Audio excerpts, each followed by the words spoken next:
Razón a ello, Señor, que tu palabra cobra la vigencia predicha por nuestro Señor Jesús respecto a que el cielo y la tierra pasarán, mas tu palabra no. Es decir, su vigencia es entre tanto la historia humana se desarrolle y llegue a su fin.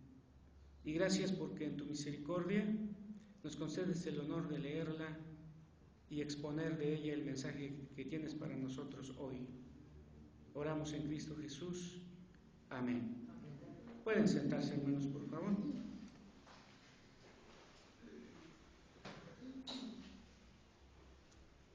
Hacíamos mención hace rato, hermanos, que las personas, inclusive los cristianos, teniendo cada uno un corazón tendencioso, el mal, la maldad, los defectos son fácilmente detectables en las personas y obviamente justificamos con cierta facilidad las maldades, los errores, los defectos personales. Calificativos sobrarían para describir la actitud de quienes fueron y eran los cristianos de ese momento. Miedosos, por utilizar el término más suave, cobardes, si queremos ser pues más duros, incrédulos, hipersensibles, basado en las expresiones bíblicas. No creyeron, dice la lectura que hicimos hace rato. Estaban llorando. Es otro verbo que aparece ahí. Llenos de miedo. Describe el estado de ánimo en el que había caído la iglesia, los creyentes de ese momento. Y nosotros, los creyentes de este siglo XXI, que en muchos aspectos vivimos en la comodidad, fácilmente los adjetivaríamos negativamente. Si hubiéramos vivido en ese tiempo, de seguro que nuestra reacción no sería distinta a la de ellos. Dicen los que manejan términos a veces muy técnicos, por ejemplo, la teoría de las probabilidades. Ustedes saben que a partir de esa teoría, si un gran porcentaje de los entrevistados afirma X cosa, luego entonces los poquitos que faltaron estarían en la misma posición. Es parte de la teoría de las probabilidades. Es decir, si todos aquí lloraron, todos aquí estaban amedrentados, todos aquí estaban acobardados, es el 100% del universo cristiano en ese momento. Obviamente, bajo la teoría de las probabilidades, los cristianos de ahora, si hubiéramos estado allá, estaríamos en la misma situación. Conclusión fácil, porque así es el corazón humano. Entonces, estando en esa situación, solo la intervención de Dios podría, hermanos, trastocar la situación del momento y convertirlo en una situación totalmente distinto y particularmente positivo como fruto de la presencia y la intervención del Señor.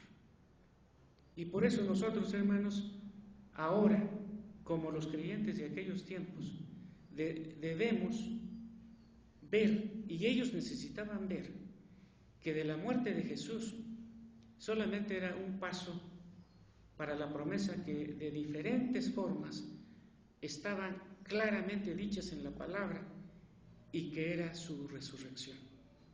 Y que como efecto de ella, como resultado de la misma o como fruto del hecho histórico de la resurrección, la manera de ver la vida en aquellos creyentes se transformó. Y obviamente para los creyentes de ahora, hermanos, la resurrección también tiene sus frutos. Es precisamente, hermanos, este tema que como aparece en nuestro boletín y lo retomamos, es el que vamos a abordar, los frutos de la resurrección. Y teniendo como base ya, hermanos, la parte introductoria, vamos a ver los frutos de la resurrección bajo 3 puntos, particularmente con el cual iniciamos. El primero, los frutos de la resurrección. 1, para Jesús. Para Jesús.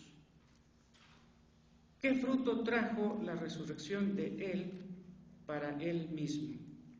Al respecto, hermanos, les voy a invitar a que busquemos en las Escrituras la primera carta que escribió San Pablo en la lista de los 13 que escribió, y que es la epístola del apóstol San Pablo a los Romanos, capítulo 1, hermanos, versículo 4. Y es la primera enseñanza respecto de los frutos de la resurrección. Punto 1, para Jesús. Fue declarado Hijo de Dios, que fue declarado Hijo de Dios con poder, según el Espíritu de Santidad. ¿Por qué causa? Por la resurrección de entre los muertos, que fue declarado Hijo de Dios. Obviamente, hermanos, por la debilidad nuestra. ¿Por qué digo esto? Porque diríamos que Jesús necesitaba que declararan que Él era Hijo. Dios lo había hecho. Pero aquí en el contexto de su muerte, y la muerte causa una sequedad, un vacío entre los que no mueren respecto a su difunto. Hemos tenido la experiencia de que un ser querido nuestro, muy cercano a nosotros, haya muerto. Esposo, esposa. Ayúdenme, hermanos, se me fue el dato. Este señor que mataron a su hijo en Cuernavaca, creo que su apellido es Cecilia, ¿no? Sicilia. No recuerdo su nombre. Pero alguien escribiendo de él, o él mismo, hermanos, porque es poeta, ¿verdad? Es poeta, escritor. Decía, el esposo, la esposa, cuyo cónyuge muere, se le llama viudo, viuda. Los hijos cuyos padres mueren, se les llama huérfano, huérfana. Los padres que matan a sus hijos no tienen título. ¿Por qué? Pues se pregunta él. Porque no hay descripción humana para decir el dolor de un padre si ve morir a su hijo. Los padres que estamos aquí en algún momento nos hemos imaginado el escenario de ver muerto a nuestro hijo. Dios nos libre. En el contexto de la muerte, y que, como decía, deja seca a la familia, deja un vacío, pero particularmente para el bien de su iglesia, Dios tuvo que avalar los frutos de la resurrección para Jesús, la autentificación de su ser y obra. Él no necesitaba que fuera autentificado su ser y obra, su ser, Hijo de Dios, su obra, resurrección. Pero Dios sabía que para nosotros sí se necesitaba, y por eso lo hizo. Fue declarado Hijo de Dios con poder. Y fíjense, hermanos, en el original esa palabra, porque yo lo estaba checando con otras palabras que voy a usar posteriormente, es dinamis, el mismo que utiliza en el versículo 16. Porque no me avergüenzo del Evangelio, porque es que poder de Dios. Dinamis. Como que si echaran una dinamita. Y el poder de Dios, entonces hay otro término que vamos a usar posteriormente, hermanos, pero fíjense, allí utiliza la palabra dinamis, de donde viene dinamita. Entonces, los frutos de la resurrección para Jesús, la autentificación de su ser y obra, primera enseñanza del fruto de la resurrección para Jesús. Y basados, hermanos, en 1 Corintios, capítulo 15, de 1 Corintios, capítulo 15, versículos 22, 23 y 26. 22. Porque así como en Adán todos mueren, también en Cristo todos serán vivificados. Y luego añade, pero cada uno en su debido orden. Cristo, ¿qué? Las primicias. Luego los que son de Cristo en su venida. Y está hablando de la resurrección. Entonces, además de la autentificación de su ser y obra, su triunfo sobre la muerte. Y en el 26 de este 1 Corintios 15, y el postrer enemigo que será destruido es la muerte para nosotros. ¿Cuándo? En la resurrección. Cristo, para Cristo, ¿cuándo? En el momento que resucitó. Primicias. Y ustedes saben que primicia es eso, lo primero. Aquí casi ya no se usa. Donde sí se usa con frecuencia, hermanos, es en los pueblos. No sé de dónde viene nuestro hermano joven Juan Carlos, pero por ejemplo en la iglesia Belén, Rancho Viejo, Michoacán, y particularmente, por ejemplo, en noviembre, es cuando ellos cosechan las mazorcas anuales, de los que le llaman semilla o cosecha de temporal. Y entonces los hermanos llevan sus costales de mazorcas, primicia de su trabajo. Entonces, Cristo las primicias. Y la primicia entonces indica que se da X cantidad, porque hay otra cantidad que queda para el dueño de esa siembra. Una ocasión lo cité y lo retomo. Cuando yo fui estudiante de la licenciatura en teología 75-79 del siglo pasado, la hermana cocinera, que con cariño le llamábamos la abuela, así le decíamos la abuela, su hija vivía con ella y estudiaba para secretaria. Cuando se graduó, yo supe, porque lo comentó la abuela, que dio su primicia. Y en el caso, se llama Elizabeth, y es una persona también adulta en estos tiempos, es que su primicia, como producto de su trabajo, fue una quincena. Porque como ya había sido contratada, primicia siempre significa que hay algo aparte de lo que se da como lo primero y que ese lo considera como bendición de Dios. Y entonces es el lenguaje que utiliza San Pablo. El triunfo sobre la muerte, Cristo, ¿cuándo? En su resurrección. Primicia de los que durmieron. ¿Y nosotros cuándo? En el día postrero. Pero Jesús, uno de los frutos de la resurrección, además de la autentificación de su ser y obra, su triunfo sobre la muerte. Su triunfo sobre la muerte.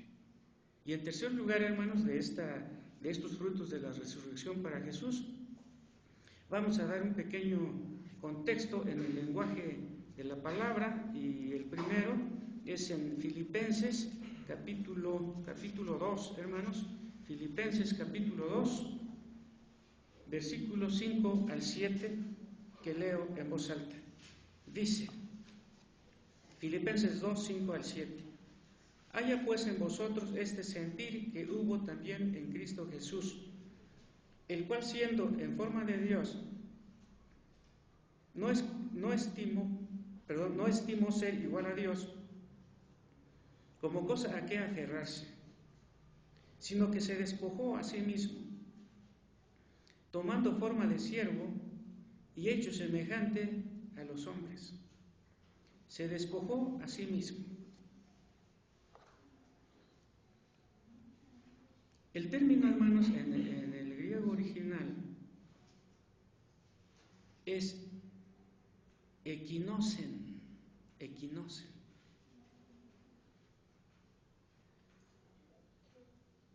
Aptón, equinosen. Aptón es el que en español, en griego, la Y se pronuncia en esta palabra como si fuera F. Aptón, equinosen. Se despojó a sí mismo. Y el aptón es como, cuando lo traducimos al español, es autos, porque los carros se mueven por sí mismos, ¿verdad? No como las carretas que los tienen que jalar. O de donde viene también la palabra autonomía. Se despojó a sí mismo. Se vació. Como vemos nosotros un costal, hermanos, lleno de X cosa. ¿Qué se nos ocurre? De papas, por ejemplo, o de algún otro producto, lleno, y lo recargamos. Y si lo vaciamos, ¿cómo queda el costal? Tirado. Esa es la humillación.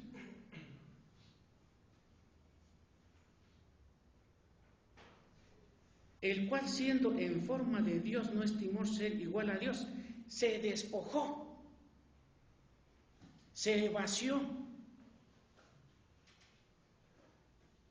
Se vació. No enuncio todavía, hermanos, el fruto para Jesús, el fruto número 3. Hemos ya mencionado 2. Y antes de mencionarlo, hermanos,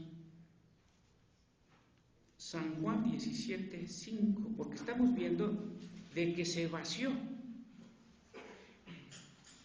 ¿Cómo era él cuando estaba lleno en la imagen? Ya hemos dicho que, dice, se despojó. Eso es lo que lo llenaba, por decir, utilizar la imagen. Ahora, en San Juan 17, hermanos, por favor. En San Juan 17,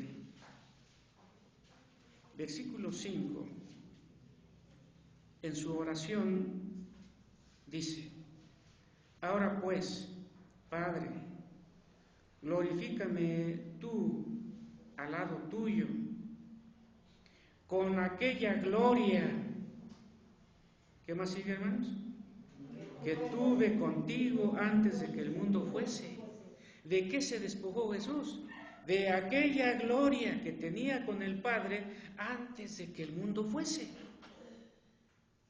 Y por eso quedó, en algún sentido, como cualquier humano. Lloró, se indignó. ¿Qué hubo en su mente cuando, si es posible, que pase de mí esta copa? El despojarse de toda aquella gloria lo puso en la situación nuestra. Ahora, hermanos, la cita que sigue da pie para que digamos los frutos de la resurrección para Jesús. Hemos señalado 2. La autentificación de su ser y obra. Número 2, su triunfo sobre la muerte. Ahora, nos vamos a San Mateo 28, que es nuestra cita base, hermanos, y hemos hecho un pequeño recorrido para ver la resurrección, sus frutos, y concretamente para Jesús. En el capítulo 28 vamos a leer ahora el versículo 18 y allí tenemos el tercer fruto, hermanos, y que le da sentido a los versículos que hemos leído en Filipenses y San Juan 17, para ver en el versículo 18: y Jesús se acercó y les habló diciendo, ¿qué? Toda potestad me es dado en el cielo y en la tierra. Fruto número 3. No son los únicos, hermanos. Pedagógicamente lo hacemos por el tiempo, etc. La recepción del poder del cual se había despojado. La recepción del poder del cual se había despojado. Se despojó a sí mismo. Aptón equinocen.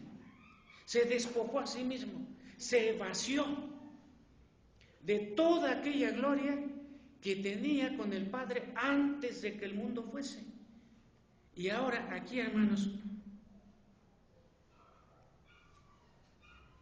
y se acercó Jesús y les habló diciendo, toda potestad, exousian en griego. Y es, hermanos, lo mismo que cita, por ejemplo, un pasaje conocido, lo vamos a decir de memoria y ustedes lo van a ubicar rápidamente. Toda autoridad fue puesto ¿por quién? Por Dios. Y esa palabra autoridad en Romanos 13, checándolo yo en el idioma original, utiliza la misma palabra, exousian. Porque el que se opone a la autoridad, aparece otra vez exousian, a lo establecido por Dios. A lo establecido por Dios resiste. Exousian, poder de rey. En algún sentido, dejó de ser rey en el sentido divino, aunque tuvo muchas manifestaciones de ese atributo, inclusive entre los oficios desempeñados por Jesús en su trabajo redentor, fácilmente ubicamos 3, ¿verdad? ¿Cuáles son? Sacerdote, ¿qué más? Profeta y rey. Obviamente, aunque para el César, porque cuando San Pablo dice, Romanos capítulo 13, que toda autoridad exousian, hiper, ¿quién sabe qué? Porque dice autoridad superior. Superior, o sea, lo que está más arriba, es hiper en griego. Por ejemplo, cuando nos sube la presión, ¿verdad? Le llaman hipertensión, ¿verdad? Arterial, porque se sube. Nada más que el César tenía autoridad sobre el imperio. ¿Y qué dice Jesús en el versículo 18? Y Jesús se acercó y les habló diciendo, toda potestad, ¿qué? Me es dado en el cielo y en la tierra. Por eso dice, si mi reino fuera de este mundo, mis seguidores pelearían por mí. Entonces algunos reduccionistas que ven la palabra de Dios como solamente para la iglesia, dicen, el pueblo cristiano no se debe meter en la política, no debe hacer política. ¿Por qué? Porque el reino de Jesús no es de este mundo y entonces Él nos está prohibiendo meternos en esas cosas. Obviamente su reino no es del tipo del César, o como si Él fuera un Pilatos o un Herodes más. Él es rey de todos. Ese es el mensaje amplio de la palabra. Si mi reino de este mundo fuera de este mundo, en otras palabras, no me quieren ver a mí como si yo voy a echar a Pilatos o si yo voy a echar a Herodes, porque soy una competencia. Yo no soy competencia de nadie. Señor de todos, ¿o no? Señor de todos. Toda potestad me es dado en el cielo y en la tierra. Entonces, hermanos, los frutos de la resurrección de Jesús, para Jesús, 3 cosas hemos dicho. La autentificación de su ser y obra. 2, su triunfo sobre la muerte. 3, la recepción del poder del cual se había despojado. Toda potestad. Los frutos de la resurrección para los creyentes. Estamos, hermanos, en San Mateo 28. Y lo primero está en el versículo 5, hermanos. Mas el ángel respondiendo, San Mateo 28, 5, mas el ángel respondiendo dijo a las mujeres: no temáis vosotras. Versículo 8. Entonces ellas, saliendo del sepulcro, con temor y gran gozo. Para los creyentes, ¿qué frutos, hermanos? Señalo 2, basados en los versículos: ánimo y gozo. No temáis vosotras, porque iban, hermanos, no a ver la resurrección. Ellas no iban a ver a la resurrección. Ellas iban para embalsamar. No creían en la resurrección. Repito, nosotros, estando en los tiempos y circunstancias de ellas, hubiéramos hecho lo mismo. Ni hubiéramos creído, hermanos. Por eso necesitaban que, como fruto de la resurrección de Jesús, no temáis vosotras. En el versículo 8 el temor está allí, pero ya existe la dualidad de con temor y ¿qué más? Y gran gozo. Ya está la situación diferente.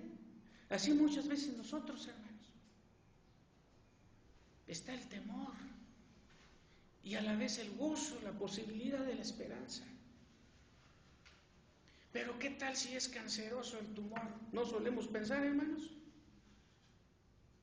¿Qué tal si mi hermano se muere? Si lo sacaron medio muerto. No, pues ya está mejorcito. No, pero hay que esperar mejor un mes. Decimos en nuestro interior, muchas veces por la incredulidad y el temor. No, pues yo casi ni frecuento a mi hermano, o etcétera, etcétera. Pero ¿qué tal cuando Dios permite una sacudida? El amor aflora. ¿Por qué? Porque la sangre llama. Hay mucho amor para nuestros carnales, o nuestras carnalas, ¿no, hermano Isaac? Claro. Y cuando ven que está enfermo Isaac, ¿no se preocupan? Claro. Estamos llenos de temor. Pero a la vez, hermanos, cuando se aparece una manita por ahí, traigo la imagen, hermanos, de la sequía en tiempo de Elías. Y cuando su criado le dice, recibe la orden de Elías, ve a ver qué hay. Y regresa al criado y dice, Señor, ya hay una nubecita, pero bien pequeño, como una manita. Y dice Elías, o dicen los que nos critican, los que creemos en la predestinación elimina la oración. ¿Cuál? Pero cuando aparece una esperancita, pues le seguimos dando a la oración, ¿a poco no, hermanos? Porque estamos viendo una respuesta del Señor, aunque sea leve. No, pues ya me siento mejor. Pues, ¿para qué orar para mañana? Démosle gracias al Señor por la mejoría de hoy. Y mañana vamos a orar por la mejoría de mañana, pero por lo pronto démosle gracias al Señor por la mejoría de hoy, por el bienestar de hoy. Basta cada día su afán, ¿no dijo eso Jesús? Si tenemos afán ahora y oramos al Señor y ya hay una manita así, aunque sea muy leve, porque el criado de Elías le decía, sí Señor, como que hay una respuestita, porque hay una nubecita, pero muy pequeña todavía, como una manita. ¿Y qué hizo Elías? Órale, y le siguió dando a la oración, hermano. Así también nosotros. Gracias al Señor, porque en nuestros temores estamos llenos de temor, hermanos. El ser humano fácilmente es envuelto por el temor. Y la palabra de Dios que escuchamos cada vez que es expuesta o en nuestra lectura personal, siempre va produciendo el gozo necesario para enfrentar los afanes del día.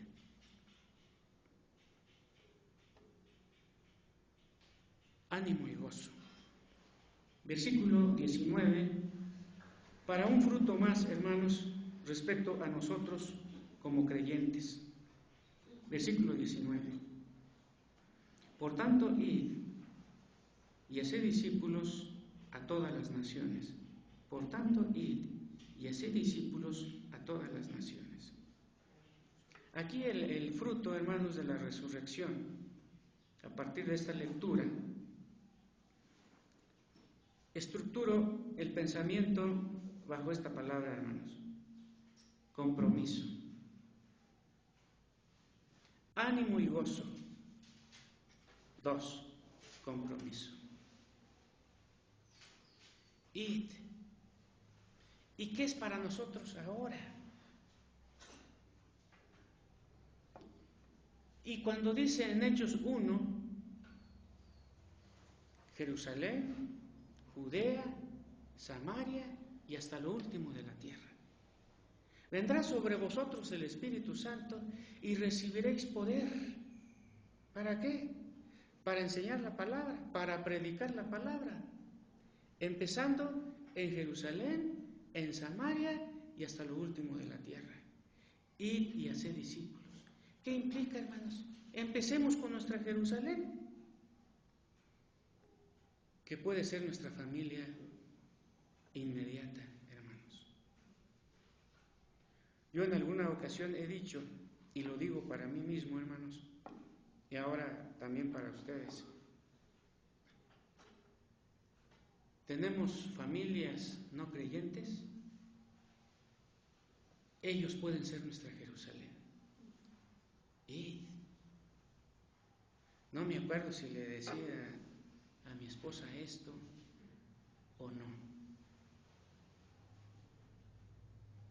pero lo aplico también. Por ejemplo, hermanos, de mi familia, el que no dio evidencias así tajantes de su identidad, de su identificación para con el Señor, fue mi padre. Pero no por falta de testimonio.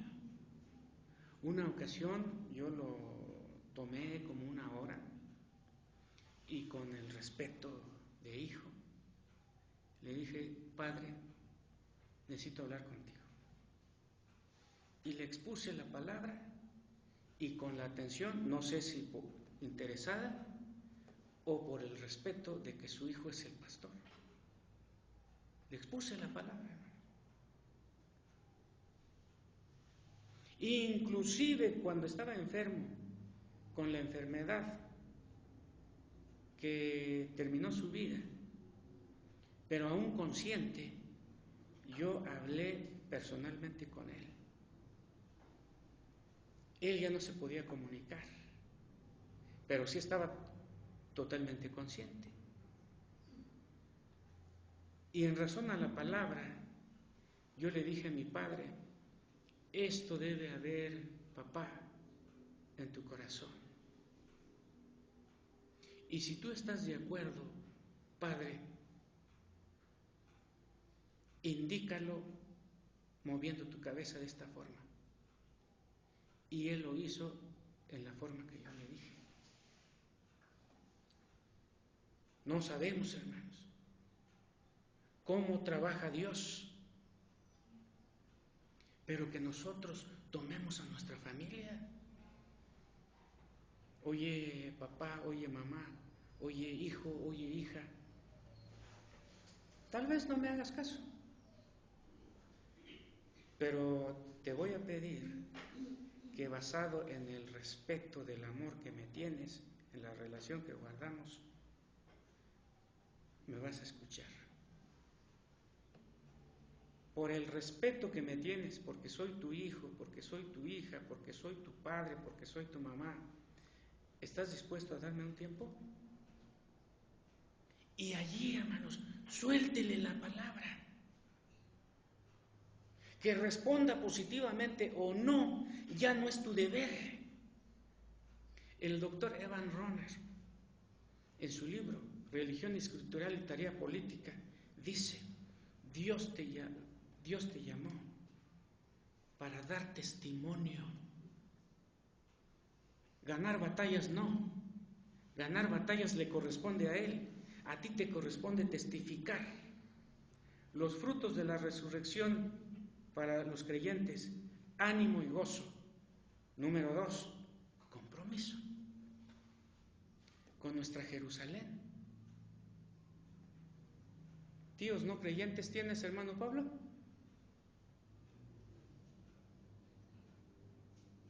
Hagámoslo, hermanos. Hagámoslo.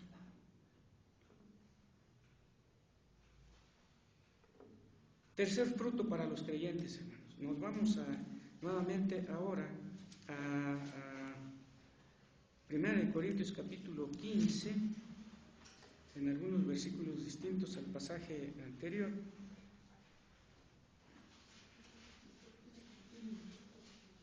55, 15:55.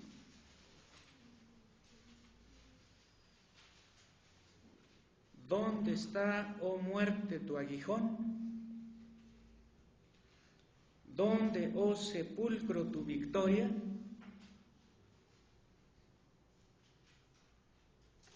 Preguntas de las llamadas retóricas,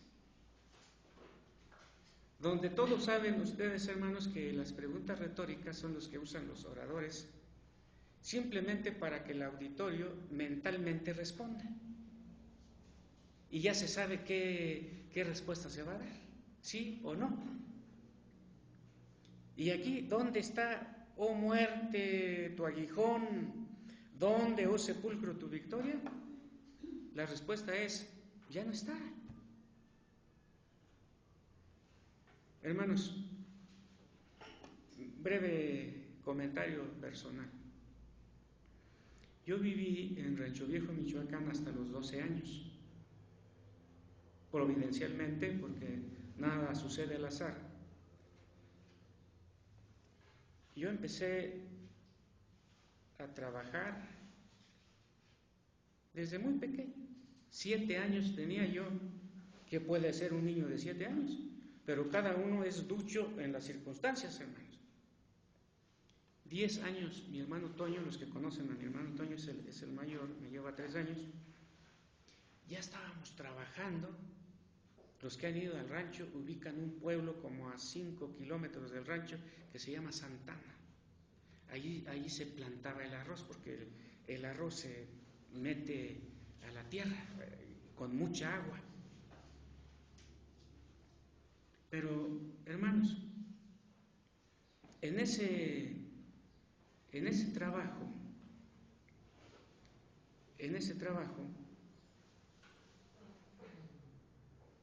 hay mucho sufrimiento,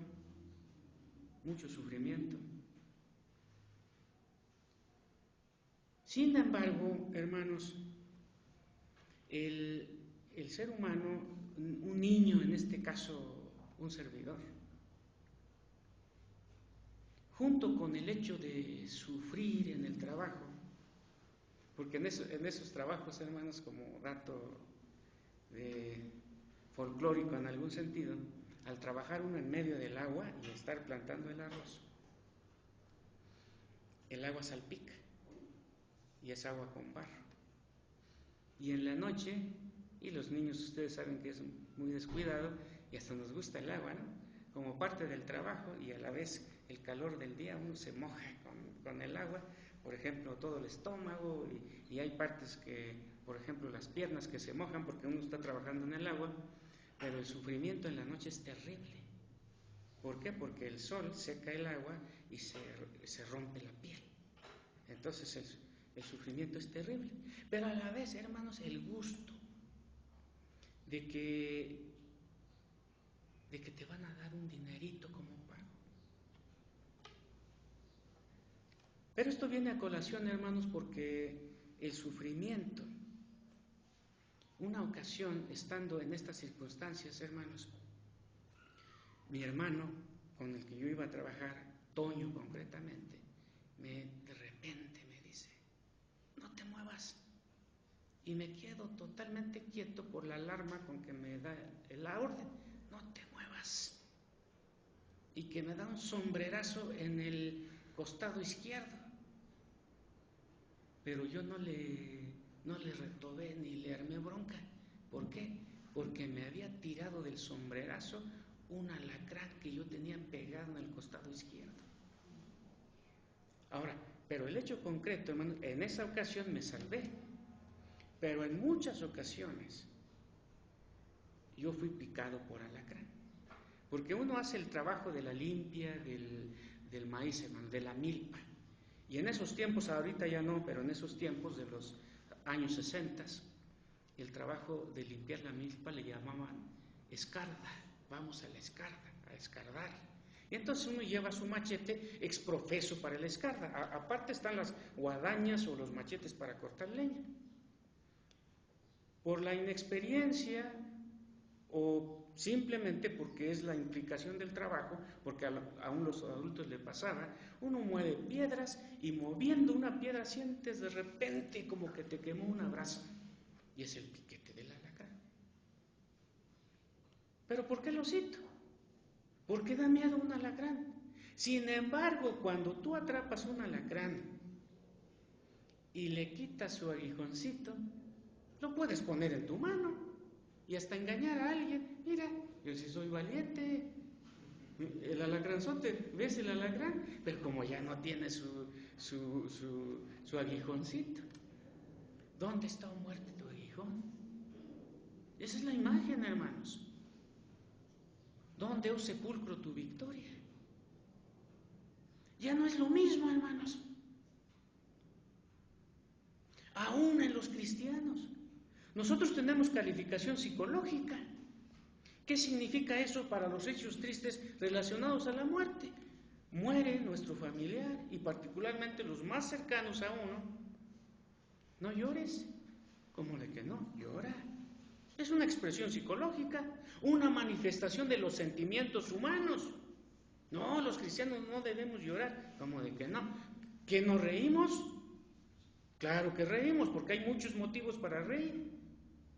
Pero también tenemos calificación psicológica, la emotividad, la sensibilidad, eso es lo psicológico. Por lo tanto, si hay algo por qué llorar, por eso la palabra dice, ¿llorar con qué? Con los que lloran. Es parte de la experiencia humana. Pero hermanos, miren, junto con estos textos que están en formas de pregunta, regresando al texto base de San Mateo 28, encontramos, hermanos, una palabra más y la parte final de lo que dice Jesús. Dice, versículo 20, enseñándoles que guarden todas las cosas que yo os he mandado. Y añade, he aquí yo estoy con vosotros todos los días hasta el fin del mundo. ¿Y qué es esto, hermanos? Para los creyentes como fruto de la resurrección, ánimo y gozo. 2, compromiso. 3, seguridad y esperanza. Porque algunos han dicho, hablando de la muerte, es el momento más solitario de la vida humana. Pero nosotros no podemos llegar a esa conclusión. Aunque ande en valle de sombra y de muerte, ¿qué? No temeré mal alguno, porque tú estarás conmigo. Tu vara y tu callado me infundirán aliento. Seguridad y esperanza, hermanos. Finalmente, hermanos, los frutos de la resurrección para los incrédulos. San Mateo 27, 62 al 66. San Mateo 27, 62 al 66. Al día siguiente, que es después de la preparación, se reunieron los principales sacerdotes, los fariseos, ante Pilato, diciendo, Señor, nos acordamos que aquel engañador, refiriéndose a Jesús, dijo, viviendo aún, después de 3 días resucitaré. Manda pues que se asegure el sepulcro hasta el 3er día. No sea que vengan sus discípulos de noche y lo hurten y digan al pueblo, resucitó de entre los muertos. Y será el postrer error peor que el primero. Y Pilato les dijo, ahí tenéis una guardia, id, aseguradlo, como sabéis. Entonces ellos fueron y aseguraron el sepulcro, sellando la piedra y poniendo la guardia. Los frutos de la resurrección para los incrédulos: 1, inseguridad e impotencia. Físicamente, la piedrota. Jurídicamente, el sello romano. ¿Para qué? Rodó como canica. Inseguridad e impotencia, hermanos, del incrédulo. Y aún en la vida presente, hermanos. Yo he estado en contextos de gente no creyente que no conoce la palabra, y hablar de la muerte, hermanos, es un tabú. ¿Qué quiere decir eso?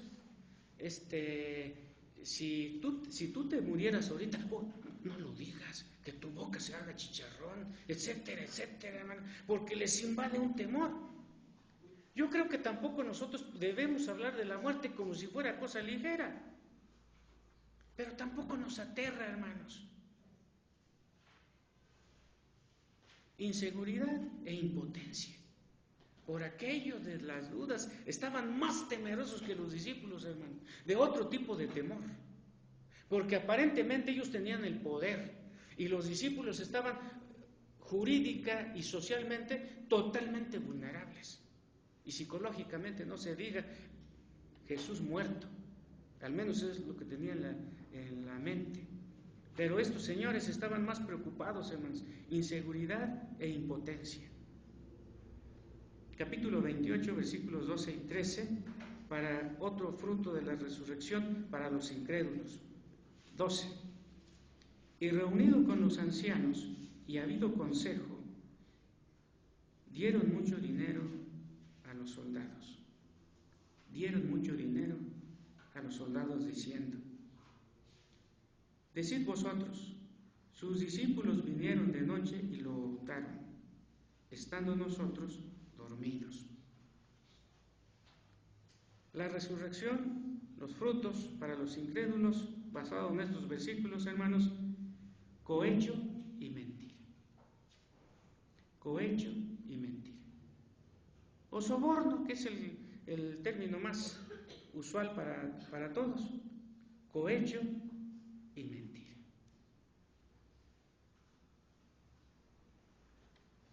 Y así vive la gente, hermano, engañando y siendo engañados, dice la palabra. Y aquí, miren, fruto de la inseguridad, de la impotencia, porque habían dado, tomando el término de San Pablo en Hechos 9, habían dado coces contra el aguijón, patadas contra los clavos. Y ustedes saben qué le ocurre a aquel que se atreva a dar patadas contra los clavos. Cohecho y mentira. Y finalmente, hermanos, el principio que nos da San Pablo en Romanos capítulo 10, versículo 9, dice Romanos 10, 9,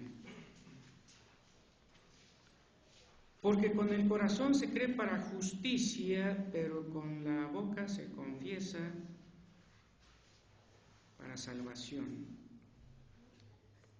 El versículo anterior, el 9, que si confesares con tu boca que Jesús es el Señor y creyeres en tu corazón que Dios lo levantó de los muertos, serás salvo. Esto más parece propio para aplicarlo, frutos de la resurrección para los creyentes, pero lo tomo para los incrédulos, porque si lo leyéramos al revés,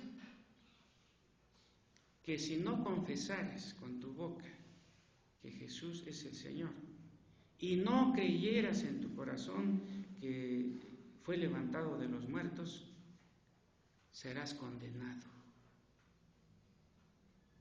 Que si no confesares, porque la inferencia positiva, que es para el creyente obviamente, puede ser leído con una inferencia negativa.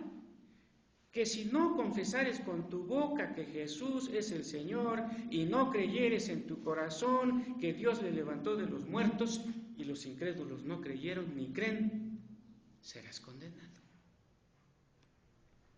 Los frutos de la resurrección, hermanos, para los incrédulos, la condenación eterna.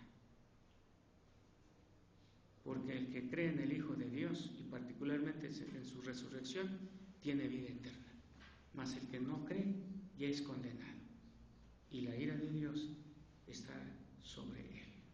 Esto es, hermanos, los frutos de la resurrección para Jesús, para los creyentes, para los incrédulos. Tomemos nosotros, hermanos, para nuestra vida cristiana, con todas las dificultades que en muchos casos implican, ánimo y gozo. Vayámonos con el reto, hermanos, de hablar en nuestra Jerusalén familiar, llevarles la enseñanza de la palabra. Desde los más jóvenes en el conocimiento de la palabra, por ejemplo, nuestra hermana Consuelo, lo poco que va aprendiendo, hermana, con su familia. Obviamente nosotros no vamos a imponer como familia. ¿Me concedes? Por el respeto como madre o como hijo, hagámoslo, hermanos. No tengamos temor. El testificar de esta forma es nuestro deber. Que la gente se convierta es trabajo del Espíritu Santo en cada corazón.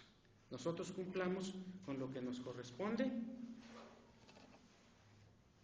y el Señor hará que su palabra se cumpla según el objetivo que Él tenga, hermano. Los objetivos son de Dios. El testimonio de nosotros, el poder transformador, es de su Santo Espíritu. Les voy a pedir, hermanos, que nos pongamos de un momento y vamos a orar. Te damos muchas gracias, Señor, porque tu palabra está vigente. Tu palabra le da el lugar primordial a la resurrección, porque sin este hecho seríamos dignos de lástima, el lenguaje de San Pablo. Tu palabra le da el lugar central, la resurrección no como término nada más, sino el lugar central al que resucitó, Jesús. Y en términos de San Pablo, primicia de los que durmieron es hecho. Tu palabra, Padre, en relación a nosotros, también es contundente. No temáis. Y salieron con temor y gran gozo. Y nosotros tenemos estas cosas, Señor. En muchos momentos de nuestra vida, temor. Quizá debilidad de nuestra fe, pero no la incredulidad impía del inconverso, sino de la debilidad por nuestra naturaleza humana. Tenemos también la seguridad y la esperanza totales, fundamentados en el mensaje de tu santa palabra. Consérvanos, Padre, en esta verdad. Tu palabra es verdad. Para el incrédulo, sabemos que es el caso terrible: inseguridad, impotencia, condenación eterna. Por eso nosotros, como parte de los frutos, hemos señalado hoy el compromiso. Y nuestro compromiso más próximo es el de nuestra familia. Ayúdanos, Señor, en el contexto de si en nuestra familia hay incrédulos, aprovechemos estos tiempos de sensibilidad psicológica social para llevarles el mensaje tuyo. O en cualquier momento que tu Espíritu Santo abra en el ánimo nuestro y en el corazón de nuestros seres queridos que viven en la actualidad en la incredulidad. Apoya a tu iglesia, Señor, no porque la merezcamos, sino por el hecho de que tú dijiste que estarás con nosotros todos los días hasta el fin del mundo. Oramos en Cristo Jesús. Amén. Pueden sentarse.